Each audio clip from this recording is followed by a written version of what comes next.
Universidad Católica. Universidad Católica. Lo pueden ver ustedes, hinchas de la Católica, modo clásico universitario, ya como suerte de previa también del partido que vamos a transmitir mañana, ya ADN como siempre, 2 horas antes, desde las 4 de la tarde, cancha del Estadio Nacional para Universidad de Chile frente a la Católica. Y lo pueden ver ya también a través de los canales digitales de ADN, no solo Andrés Fernández, las camisetas de la tienda Tifosi que ya nos preparan el 202 que se juega mañana. 16 horas en el Estadio Nacional, arbitraje de Diego Flores y David Marambio, la tienda Tifosi en el Portal Lion, nos traen la camiseta de la U y también la camiseta de la Universidad Católica. Que veremos mañana también en Pastos del Estadio Nacional junto a Rodrigo Hernández, el que más sabe, Cristian Arcos, el tenor escritor, y Danilo Díaz, el tenor del pueblo. Nosotros tenemos también el gusto de conversar, arrancar el programa en día viernes con el presidente de la Católica, Matías Claro. ¿Cómo está? Muchas gracias, Matías, por venir a conversar con los tenores, darse cita hoy día en esta semana que para usted también ha sido muy movida y muy importante. Buenas tardes. Muchas gracias por la invitación y un saludo a todos los oyentes de Radio ADN. Arranquemos en materia, ya junto a Cristian, Rodrigo, con Danilo, con Andrés, con todo el equipo, seguramente también con el hincha de la Católica que va a ir marcando sus interrogantes, sus preguntas también en el más 569-8521-2360. Usted el otro día saludó a Matías, despidió a Juan Tagle, entró al camarín y le decía claramente a los muchachos que la importancia del momento que establecía como primer objetivo que la Católica además siga peleando en la Copa Libertadores. Así es, como nuevo directorio hemos tomado como decisión o como darle un nuevo ímpetu a esta administración en tomar toda la energía que pusimos en su minuto para la construcción del Claro Arena, de crear este estadio que es realmente un referente a nivel nacional, poder poner toda esa misma energía ahora en optimizar y en crecer más aún en la gestión deportiva que tenemos en el club. Y esa gestión es seguir en carrera de la Copa Libertadores. Bueno, las metas mínimas para un club como Católica es que en todos los campeonatos que estemos, especialmente en el ámbito nacional, estemos hasta el último partido compitiendo para poder ser campeones. Uno como dirigente seriamente no puede prometer campeonatos, pero sí la consecuencia, la consistencia y el esfuerzo hasta el último partido para llegar compitiendo para eso. Y en copas internacionales nosotros creemos que lo mínimo que tenemos que tener como club es pasar la fase de grupo, llegar a fases de eliminaciones directas, y ahí algún año, alguna vez nos va a tocar la suerte que se nos puedan alinear los astros y poder traer una nueva Copa Internacional para Católica. Ese protagonismo, Matías, es lo que siente que ha faltado quizás en el último rato, en donde la gestión a nivel local pasó por momentos brillantes. Católica sumó 4 campeonatos en su minuto y de torneos largos, que uno lo mira en la perspectiva del tiempo y es extremadamente complejo, que no ocurrió nunca antes en torneos largos y difícilmente se ve después. La construcción, la remodelación, digamos, del Claro Arena. ¿El déficit tenía que ver con eso? ¿Con ser protagonista o más protagonista internacionalmente? Mira, yo creo que la construcción del estadio nos golpeó muy fuerte en el ámbito deportivo, principalmente porque tuvimos que salir de nuestra casa. Si tú ves las estadísticas de Católica en los años, desde que está cruzado hasta que el día que se cierra el estadio, nosotros obteníamos más o menos un 75% de los puntos de local. Saliendo del estadio, ese porcentaje bajó a un 50%. Y obviamente esos 25% de diferencia de puntos es muy importante cuando llegamos a final de campeonato para ver en qué posición quedamos. Desde que se reabrió el estadio en agosto del año pasado, hoy día creo que estamos en una estadística cercana al 80% de los puntos. Así que esperamos que, por un lado, al volver a nuestra casa, podamos volver a mejorar nuestros resultados deportivos, pero además creemos y vemos que hay una oportunidad muy grande de poder traer a lo mejor las mejores prácticas en gestión deportiva a todo el mundo, y así como tenemos a lo mejor un estadio que probablemente es uno de los mejores estadios de Latinoamérica. Muchos nos comparan que nuestro estadio puede estar al nivel de un estadio europeo, poder traer también eso y potenciar la parte profesional de nuestra gestión deportiva, de manera de que, a pesar de que no vamos nunca a tener los recursos de un gigante como Flamengo, Boca o River, sí nosotros seamos muy eficientes en cada peso que gastamos, de manera que podamos competir en las competencias internacionales. Y sabemos, como vimos en el partido en Brasil, que esto es fútbol. De repente uno puede tener una diferencia de 10 veces el presupuesto con un equipo brasilero, pero si lo hacemos bien, tenemos suerte y damos lo mejor de nuestro, alguna vez se nos pueden alinear la suerte y poder tener un gran resultado en un campeonato internacional, que creo que es todo lo que los hinchas cruzados nos piden. Los tiempos han cambiado, Matías, de cuando, por ejemplo, su padre fue presidente de la Católica. La gestión de Jorge Claro Mimisa, cuando asume la Católica, trae dos nombres rutilantes para el fútbol sudamericano en ese momento, como eran Alberto Acosta y el Pipo Gorosito. Hoy es muy difícil, prácticamente imposible que seleccionados argentinos vayan a jugar a alguna liga sudamericana, salvo quizás el Brasileirao, salvo. El resto no. Los tiempos cambiaron. Pero usted tiene en su lógica, en su ADN, ese espíritu que tenía su padre de ir por jugadores pesos pesados, calados, que son los que muchas veces la afición reclama, porque a ver, está el otro camino también, que la Católica lo ocupó durante mucho tiempo, buscar jugadores libres o que venían volviendo de una lesión para ver si, o hacer una apuesta como ocurrió por ejemplo con Darío Conca, que aquí da el salto. ¿En cuál de los dos mundos o en cuál de los dos ámbitos usted se mueve o en cuál de los dos aspira a moverse? Bueno, gracias por la pregunta, Danilo. La verdad es que sí, entre el año 93 y el año 2026 ha cambiado mucho la realidad del fútbol a nivel mundial y hoy día es prácticamente impensable que la cantidad de jugadores que jugaban en la selección argentina, que jugaban en el campeonato chileno, no solo en la Católica, también teníamos en Colo-Colo, en la U. Hoy día eso, los grandes clubes europeos y los ingresos que se generan por televisión en Europa hace que esos jugadores partan muy jóvenes a jugar a Europa. Pero sí, yo creo que tenemos una posibilidad, a lo mejor no tener un seleccionado argentino, pero sí poder hacer un equipo competitivo y que yo creo que lo demostramos antes de que entrara la remodelación del estadio. Como decía, el tetacampeonato es algo realmente increíble, que logramos ganar 4 veces seguidas en campeonatos largos. Tenemos nuestra deuda en copas internacionales, que también las copas internacionales de los años 90 probablemente son muy distintas a las de ahora, tanto por lo que se han potenciado los equipos brasileños y argentinos económicamente, también por la cantidad de esos clubes que existen en las copas. Antes uno pasaba la primera fase y tenía harta más probabilidades que le toque equipos similares a los nuestros, colombianos, ecuatorianos, donde es una batalla dura, pero era posible, es más factible poder ganar esos partidos. Hoy día sabemos la cantidad de equipos brasileños que hay, la cantidad de equipos argentinos que hay, y le ha hecho a los países medianos o más pequeños de Latinoamérica que sea muy difícil competir en esas copas. Pero sí creemos que podemos pasar la fase de grupo, que podemos entrar a la fase eliminatoria, y ahí está por un lado el poderío económico, pero por otro lado también está lo que hace lindo al fútbol, que el resultado nunca es definitivo hasta el final y tiene que jugarse en la cancha. Matías, así como el proyecto del Claro Arena, digamos, marcó un antes y un después, ¿no? Respecto de la gestión, de cómo además fue llevado este proyecto en términos bastante sigilosos, y hay una virtud grande ahí del directorio de Cruzado y de cómo se fueron generando las condiciones financieras también para desarrollar el proyecto, sin que los medios nos enteráramos de mucho detalle. Todo fue muy bien trabajado y muy, muy prolijo, ¿no? Se advierte como un pendiente ahora, tal vez meterle mano o tener un proyecto de mediano plazo con el complejo, porque en el fútbol chileno hoy día también nos estamos quedando atrás respecto de las condiciones de entrenamiento de los primeros equipos y también de las divisiones inferiores respecto de equipos, qué decir de los europeos, pero también de los sudamericanos, porque el complejo San Carlos enamora, es espectacular, pero es chico, digamos, no tiene el metraje quizás que un club como Católica debiera requerir para un proyecto deportivo ambicioso. ¿Hay un foco ahí? Así es, bueno, el complejo San Carlos completo es realmente impresionante a nivel internacional.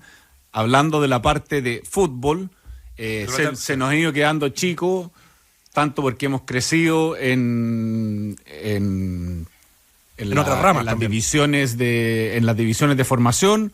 También ha crecido el fútbol formativo, también con más divisiones, entonces hay necesidad de más cancha.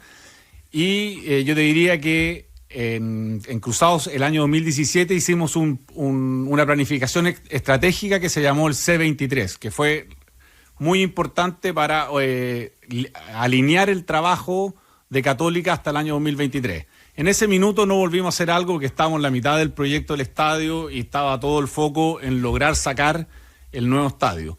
pero hoy día ya estamos trabajando en el proyecto que es el C29, el cual incluye el tema de la infraestructura. Estamos trabajando en un master plan, de manera que en la medida que se generen recursos, poder ir desarrollando, ojalá, el master plan completo de una sola vez, lo cual probablemente es difícil porque son muchos recursos, pero sí tener priorizado cómo vamos a ir avanzando, tanto en canchas, mejoras de camarines y otras necesidades que hay en el complejo. Pero siempre alojado en San Carlos de Apoquindo. Siempre alojado en San Carlos de Apoquindo. Nosotros, en el fondo, como club, hemos derivado de la Universidad Católica, somos hermanos del Club Deportivo Universidad Católica que está en San Carlos de Apoquindo y siempre vemos que ahí es nuestro desarrollo. Creemos que hay una posibilidad de hacer muchas cosas. Igual hemos trabajado este tiempo, no es que no hemos hecho nada. Hicimos un gimnasio muy bueno, espectacular, tanto para el primer equipo como para las divisiones de formación, pero creemos que todavía tenemos varias deudas ahí y esas son parte del nuevo proyecto. Matías, ¿cómo asumió recién, ¿no? Pero qué posición tiene como presidente, ¿no? de Cruzado respecto a la industria general? Estamos hablando de los equipos, de la Católica en particular, pero obviamente se necesita que el ecosistema se vaya moviendo, que el ecosistema crezca, y a partir de ahí le pregunto por la NFP, la posición con la NFP, con este directorio, con esta separación de Federación a NFP, lo que pasó con Juan Tagle, que termina en algún momento descartado de todo. Como Católica, como presidente de Cruzados, ¿qué opinión tiene de este directorio? Bueno, mi posición, obviamente vengo hace 3-4 días que fui elegido presidente, es poder participar mucho del Consejo Presidente. Creo que el presidente de Católica tiene que participar ahí porque, como tú dices, ahí es donde se define el desarrollo de la industria del fútbol y obviamente nosotros somos parte de esta industria. Por eso que nosotros también, por ejemplo, le decimos a quien quiera desarrollar un estadio, nosotros estamos abiertos a compartirle todo lo que nosotros hicimos, porque entre más estadios buenos hayan, crece la industria y crecemos todos. Así que yo quiero personalmente, como presidente, participar mucho de la NFP. Yo, por mis trabajos anteriores, conozco bastante cómo funciona o la cultura del Consejo Presidente. Obviamente me tengo que reinsertar porque hace varios años que no he participado. Lo que sí, hemos estado muy informados de lo que pasó los últimos años, porque si bien Juan era el representante, él siempre contó con el apoyo del directorio, se informaba en el directorio los caminos a seguir y él contó con el apoyo del directorio en su gestión en la NFP. ¿Y qué le parece cómo quedó la ley a la Católica? Mira, nosotros nuestra visión yo creo que es conocida lo que comentó el expresidente. Nosotros tenemos una visión que en el 90% de la ley estamos muy de acuerdo. Nos parece que los temas de transparencia, multipropiedad, la participación de representantes en los clubes son temas muy positivos. Donde tenemos dudas, y a mí me gustaría interiorizarme un poco más, es cómo se va a producir esta separación entre la federación, entre la NFP. Hoy día hay activos cruzados, los complejos deportivos son de la NFP. Y Quilín pertenecen a la NFP y lo ocupa la federación. Después hay muchos recursos que se generan en la federación. Los jugadores son de los clubes. Financian el fútbol joven, el arbitraje. Los jugadores que juegan en la selección son formados por los clubes. Así que ahí hay muchas dudas de cómo se va a generar este cambio. Por lo que hemos visto en algunos otros países que es así, se generan varios conflictos entre la liga y la federación. Todavía no está muy claro cómo hacer eso, falta que se publique la ley, hay 18 meses más para sacar un reglamento, pero obviamente la ley hoy día ya está y nuestra posición como Católica es que vamos a ayudar para tratar de que esta separación sea lo mejor posible y obviamente tratar de que la liga quede lo mejor parado posible, que es donde nosotros estamos. ¿Faltó proactividad del fútbol, del directorio de la NFP y en consecuencia también quizás del Consejo Presidente, que no lo apuró, en que quedaron muy al margen de toda la discusión, que no fueron a las veces que fueron citados al Parlamento para que saliera esta ley donde al final el fútbol la vio pasar? Le pasó también con la profesionalización del fútbol femenino, que nadie está en contra del fútbol femenino, pero de una u otra manera le significó un costo que no estaba en los cálculos para una actividad que tiene unos ingresos restringidos, tiene los borderos y los estadios tienen la capacidad que tienen, más el problema de la violencia, están las platas que llegan de la televisión, si algún club va a algún torneo internacional puede alcanzar algunos dineros, pero no pueden acceder a la publicidad, por ejemplo, las bebidas alcohólicas, como sí ocurre en otros países. Entonces, ¿cómo usted cree que al fútbol y al actual directorio le faltó proactividad?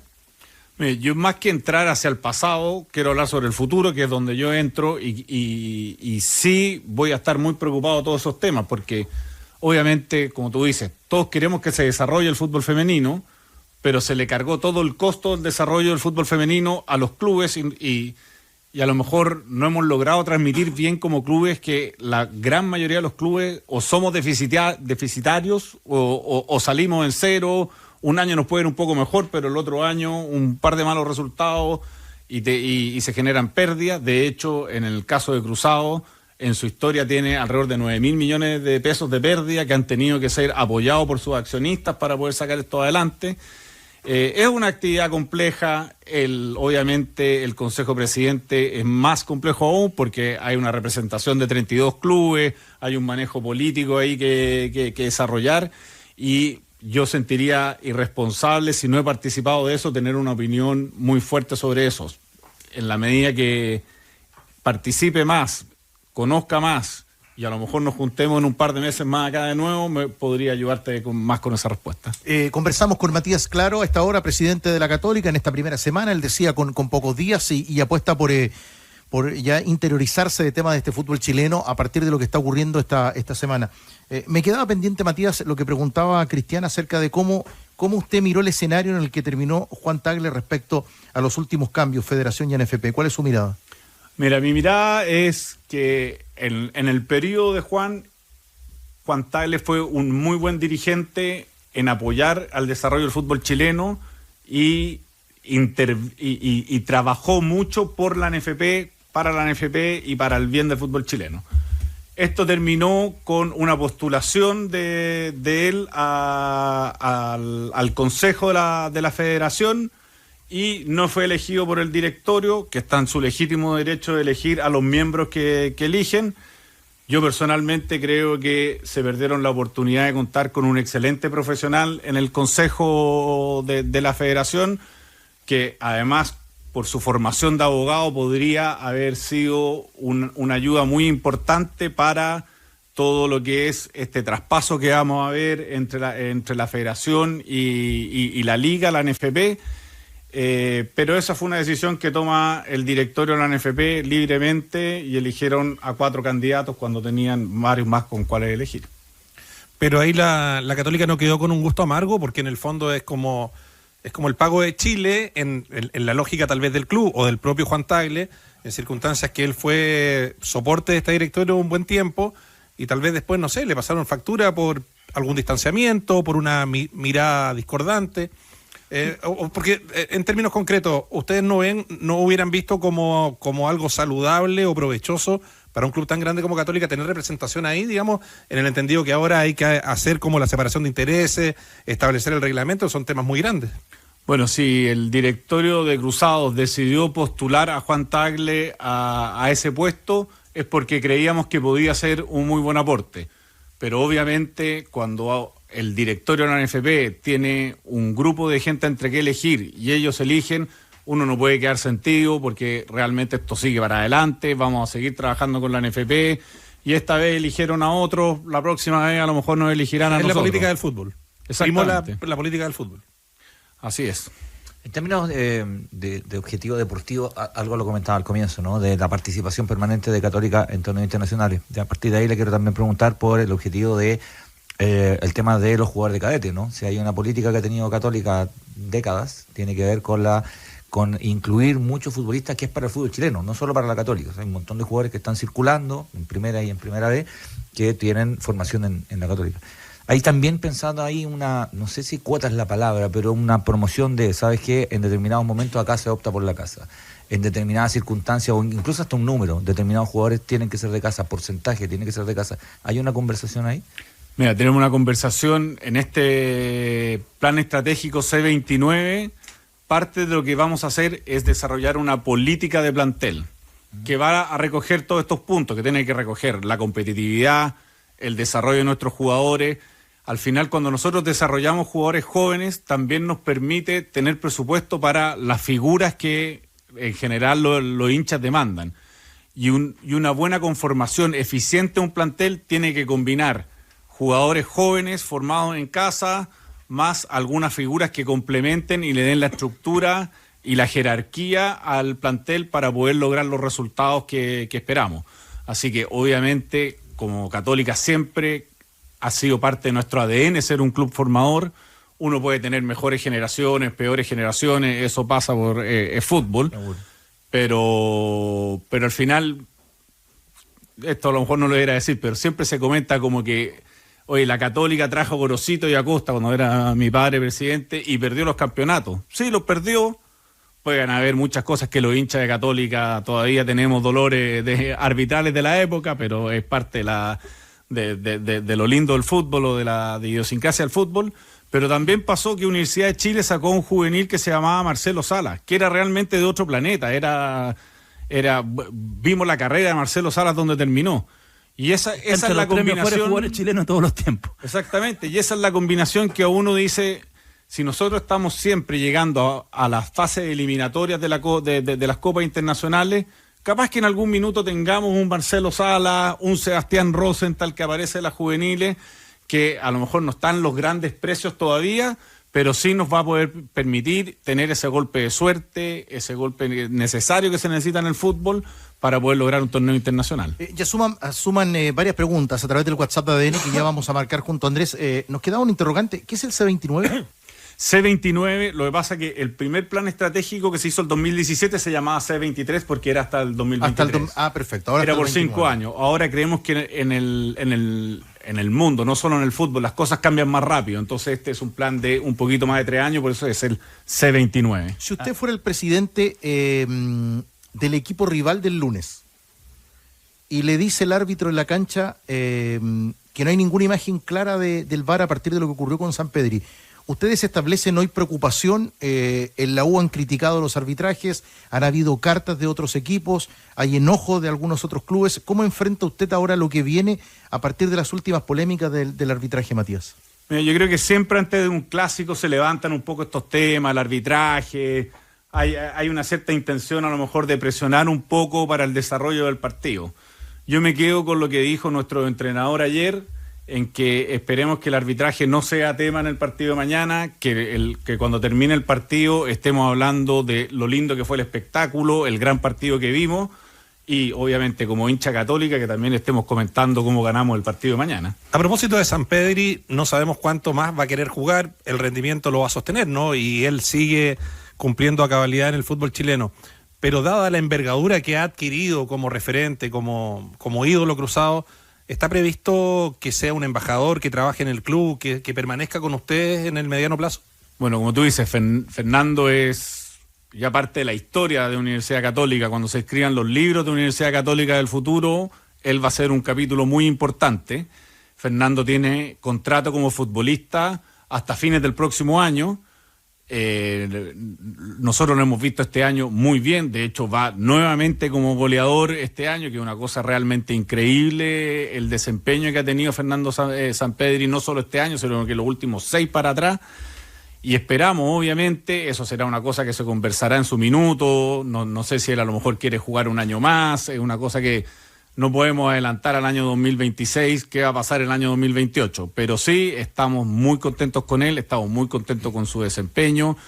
Habían voces a lo mejor de duda por la edad de Fernando, pero la verdad es que él ha demostrado en la cancha y con goles que sigue absolutamente vigente y hoy día el goleador del campeonato nacional. La situación de José María Buljubasic, ¿seguirá siendo el director deportivo, gerente deportivo del club? Porque también uno empieza a encontrar en las redes, en distintos lugares, que aparece el nombre de José Pedro Fuenzalía.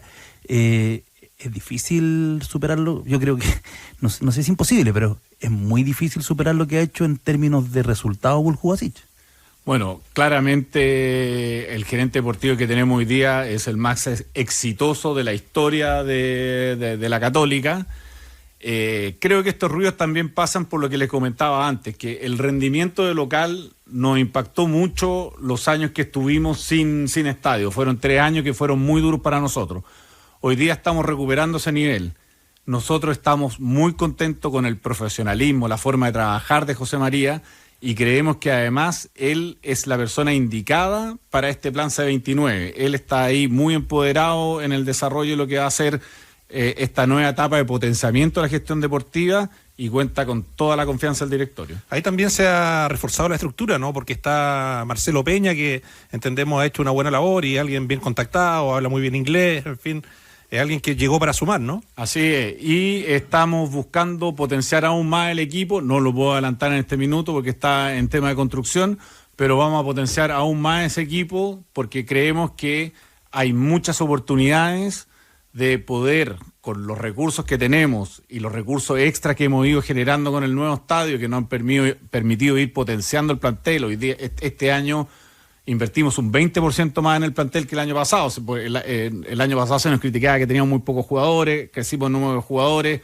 creemos que también crecimos en jerarquía, pero también vemos que hay mucho espacio para hacer más cosas, y ese trabajo probablemente no se ve en este fin de semana o en la ventana de contrataciones de este invierno, pero sí en 2 o 3 ventanas de contratación creemos que se va a notar mucho en el nivel competitivo que vamos a tener en nuestro plantel. ¿Cómo información pública eso de la CMF? ¿No está, la plantilla ya está en el orden del $1 millón más o menos? Está en la CMF, diría que son alrededor de 10 al año más o menos, un poquito más puede ser. Uh-huh. Matías, ¿es compatible, más allá de los buenos augurios y todo eso, que la Católica, podría decirlo, el equipo chileno, pero la Católica compita realmente en ámbito Copa Libertadores y Torneo Nacional? Porque lo hemos visto en otros equipos, que en algún momento en que se prioriza, y han tenido hasta resultados muy, muy malos a nivel local. La Católica es un equipo más grande, tiene un plantel más grande. Pero eso es posible más allá, insisto, de los buenos augurios, los buenos deseos, que por supuesto que optimistamente sí, pero en términos concretos reales, en algún momento hay que priorizar. Si fuese así, la mirada internacional es algo muy, muy pendiente y se miraría para allá. Yo esto lo digo responsablemente. Si fuera solo hincha, te diría que vamos a ganar la Copa Libertadores y vamos a salir campeones todos los partidos. Yo en mi posición tengo que combinar mi pasión y lo hincha que soy del club con la responsabilidad de lo que realmente podemos hacer. Yo estoy convencido que nosotros podemos pasar la fase de grupo de las Copas Internacionales. Si no lo hacemos un año, obviamente es un fracaso. Y si llegamos a la etapa de eliminación directa, alguna vez se nos va a dar. No todos los años, probablemente no vamos a estar todos los años llegando hasta la final de una Copa Internacional, pero algún año se nos va a dar que vamos a tener un muy buen plantel, se nos van a sumar un par de juveniles extraordinarios que de los que estamos formando. Tenemos 7 jugadores en la última selección que clasificó al Mundial en Qatar. Vamos a ver, pero por lo menos, si no pasamos la fase de grupo, nosotros vamos a reflexionar internamente qué es lo que tenemos que mejorar y qué tenemos que hacer para lograr esa meta mínima como club. Matías, tengo que hacer una pregunta quizás más desagradable. Yo se lo pregunto en mi condición de expresidente del Círculo de Periodistas Deportivos y actual dirigente del Círculo de Periodistas Deportivos. Tengo mi condición de dirigente gremial. Bajo la administración de ustedes, como familia, cuando controlaban el CDF, salió un grupo de periodistas por un reportaje sobre el estadio de Universidad de Chile. Esa misma noche yo aquí se lo pregunté a Carlos Heller. Carlos Heller respondió. También se lo pregunté a Cristian Auber en una reunión que tuvimos como Círculo de Periodistas Deportivos con él. Le pregunto a usted, faltaba la tercera parte del triángulo, ¿se arrepienten de esa decisión? Porque en definitiva la nota tenía razón, el estadio aún no está. La verdad, siendo 100% sincero, no recuerdo la situación. Si a lo mejor me ayuda un poco con el año para saber Fue cuando salió Patricio Torres. Una nota que se hace con respecto hace 12 años atrás. Hace 12 años atrás. Del nuevo estadio de la U en el sector de noviciado. Y se entrevista a Andrés... 12.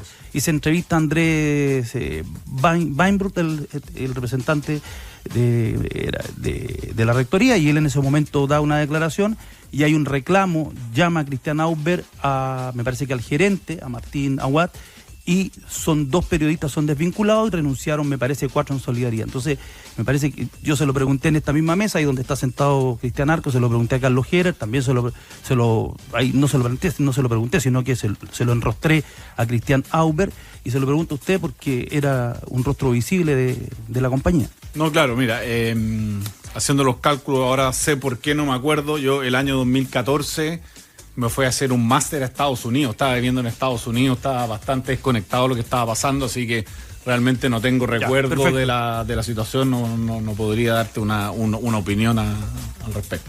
Marquemos además un par de preguntas también de nuestros amigos hinchas de la Católica que están a través del WhatsApp de ADN, como siempre, 85 21 23 60. Sí, que escriben para dejarle preguntas a Matías. Alejandro Cobos, hincha cruzado, dice que tiene la siguiente pregunta: ¿cuáles son las probabilidades de que Católica pueda traer jugadores de la altura del Beto Acosta? Sin preámbulo la pregunta, para poder pelear torneos nacionales a la par con equipos argentinos y brasileños. Ideal pasar fase de grupos, que hace años no pasa, dice Alejandro Cobos. Bueno, exactamente lo que hemos comentado acá. Yo creo que nunca hay 2 jugadores iguales, pero creo que Fernando Sampedri ha sido un jugador que tan goleador, a lo mejor un poco menos promedio de goles por partido, pero nos ha entregado goles muy, muy relevantes en estos 6 años de exagoleador.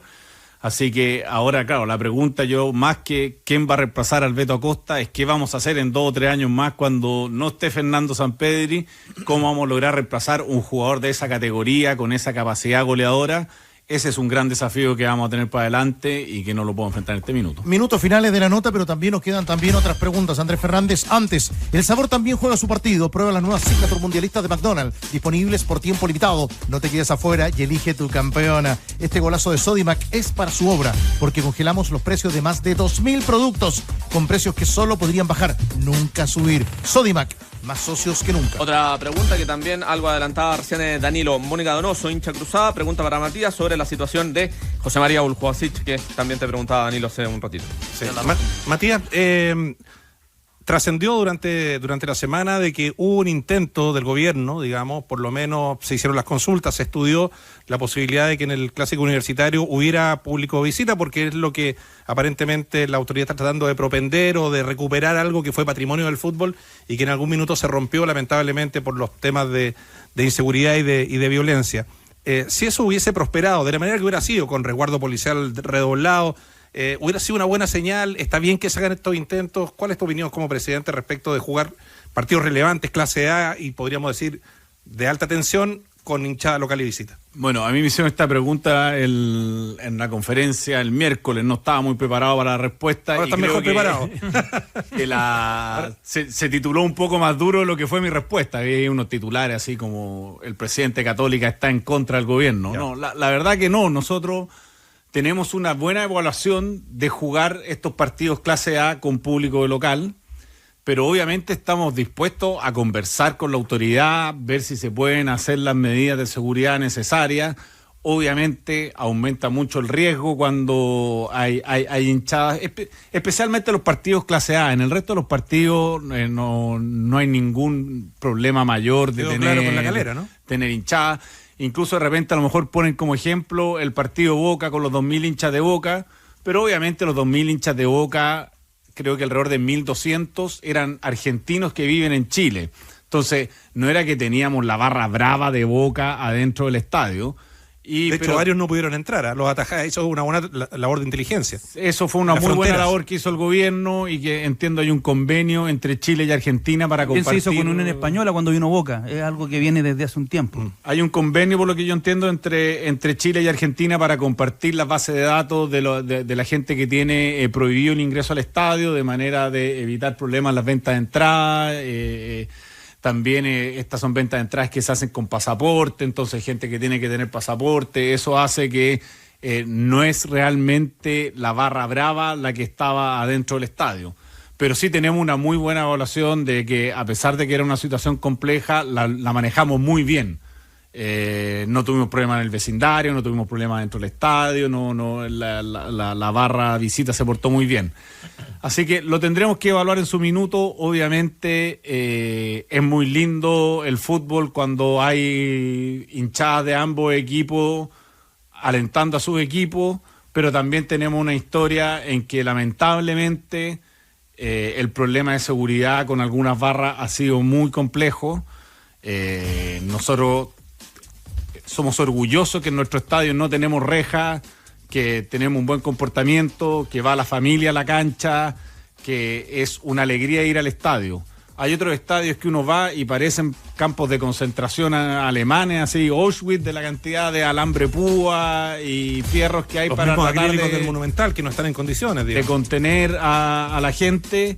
Y a pesar de todo eso alambre púa y toda esa seguridad, igual hay problemas de seguridad. Así que yo creo que hay que tomar todos estos factores en cuenta y a lo mejor para el próximo año podremos hacer alguna prueba más pequeña y ir de una forma razonablemente avanzando en eso.